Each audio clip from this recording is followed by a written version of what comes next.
Grace, great to see you again. Welcome back to Popternative. Thank you. Thanks for having me back. Absolutely. Edge of your seat movies are things we kind of talk about with you, right? Like we talked about Fall, now we're talking about A Breed Apart. I find it interesting because so much happens before you go to camera on a project, right? There's a lot of kind of like figuring things out and preparation. So from like a storytelling acting perspective, you can see there's two journeys, right? Before filming something and after filming something. Or with this film, did it feel like one big journey with multiple steps in between? Um, you know, I would say it was kind of this little snowball effect. The script came to me, and n no one was attached just yet. Mhm. Um, but the idea came that maybe Ginny would enjoy joining me. Virginia Gardner, who's my Mhm. wonderful partner in crime from Fall.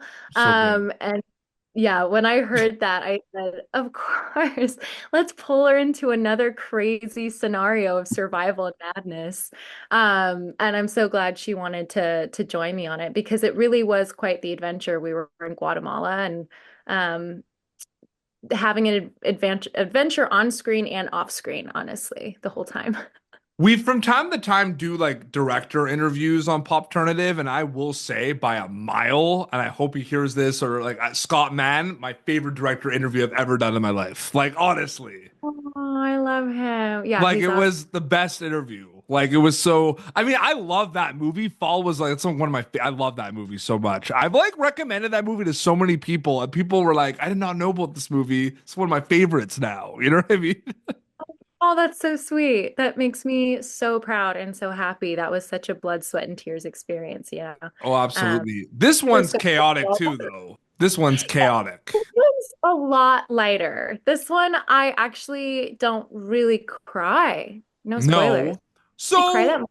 it's interesting you bring that up though about your experience on Fall because you go from a movie where you literally just have kind of like one, scene partner for most of it, and then like you're on this island with like multiple scene partners. Does the mindset change a little bit for you when it comes to that, like ensemble cast, or is it all storytelling?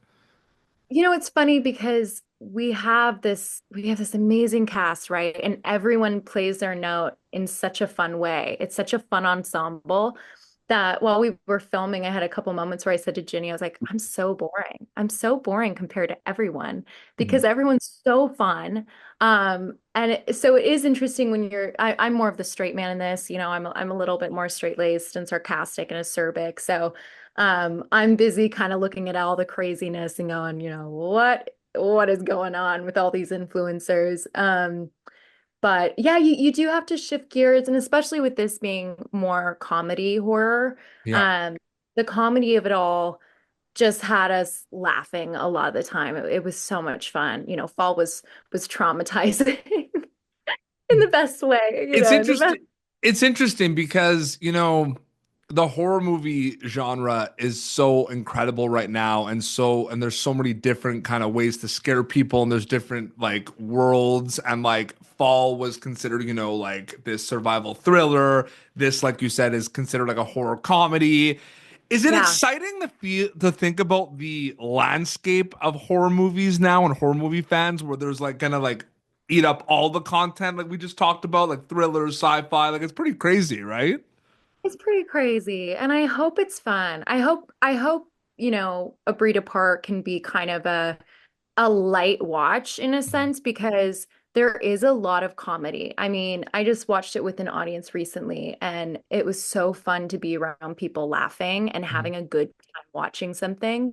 And it doesn't take itself too seriously. No. And it's I think with everything going on these days, it's like getting to sit down and watch something silly that's Mhm. got the horror side of things and the thrilling side of things, what you sign up for with a horror film, and yet you can laugh with your friends and see these people going in ridiculous situations and up against ridiculous odds. For Um, sure. And the cast, obviously, everybody has kind of dabbled in the genre, subgenre of horror. Like, yourself, Ginny, like Virginia Gardner, Paige Kennedy with the Meg, Hayden Panettiere, of course, with Scream. Like, there is that. Did you all talk about that at all? Like, did you talk about like the mega forces of like horror like coming together? Like anything like that ever come up? Definitely Ginny and I have our background with experiencing horror together with Fall.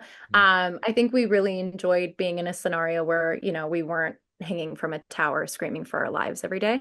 So that was fun. But Paige would comment on how he's like, guys, am I the only one? I feel like I've just been yelling with my, making the most big expressions. What are you guys doing? Are you guys going as far out as I'm going? You kind of start talking about how grounded is the horror, how kind of larger than life is it? Because I think with horror, right, you can either be super realistic and kind of tap into people's like real fears because it just feels way too real and Yeah. too realistic. Or it can be a, wild fun time and you're like, don't go through that door, don't do it. You're Oh my yelling at God, the that's the horror movie thing, right? It's like why yeah. like I love I think I saw something on TikTok recently where it's like people in horror movies like it all signs point to like going this way, but everyone wants to go that way. It is. And isn't it fun how at this point there's tropes, right? There's Yeah. just total tropes where the audience, I think at this point almost expects certain things to occur. Yeah. And is people have drinking games about it, right? A lot of the time with Oh these my sort of movies. God.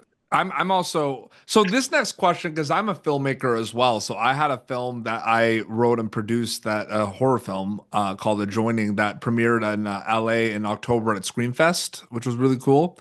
And Congratulations. That's thank you. awesome.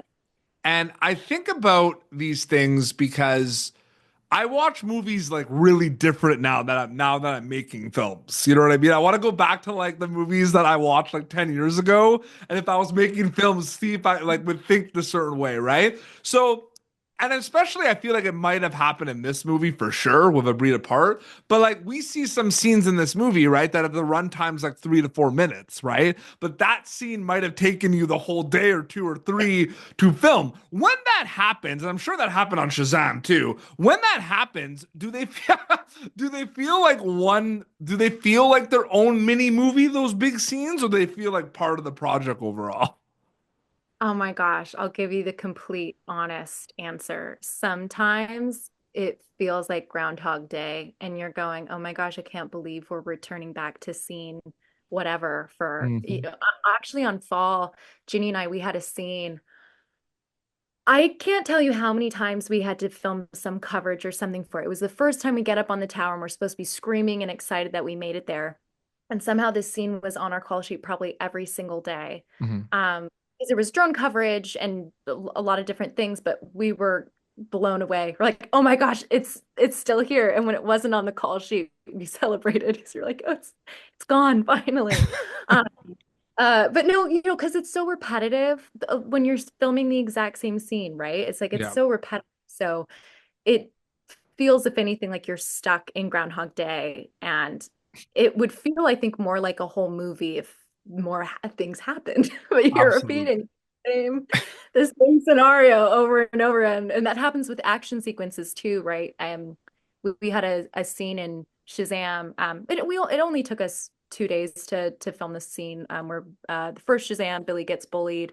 Yeah. I think it was maybe 3 days, but it's a short sequence. It's probably maybe a minute. It's been a I while. know Don't what you're talking about. It's uh, quick. yeah, Billy steps into the bullies and Was defends. that like a Um, 3-day thing? I think just because I think some other things were going on in all fairness, but there's so many people to cover. Yeah, of There were course. like hero moments for each kid. I had to fall over and like hit my head, which of course took a good bit for me to get Yeah, that right. I'm the for worst sure. to work. But um, yeah, yeah, I It's can't interesting to imagine. think about when we're on that side of things though, right? Because there's a lot of people that like have like don't probably have no idea, Yeah, right? That that scene drives me took 3 days. crazy Yeah, watching things now, I'm sure. Like you said, like you watch something and you just go, how did they make this? How is anyone making anything? How? absolutely. And I can't wait for people to see it breed apart. You were excellent in this. Congratulations. Grace, so great catching up with you. Thank you so much for your time. Lovely chatting with you. You're awesome. This was so fun. I really appreciate that. Well, this has been Pop Turn. YouTube.com/Pop Turn for previous episodes. Until next time, this is Grace Caroline Currey and Peter Beats signing off. Thank you for tuning in to Popternative. Make sure to check out our past episodes of Popternative on YouTube. This has been an Autograph Communications production.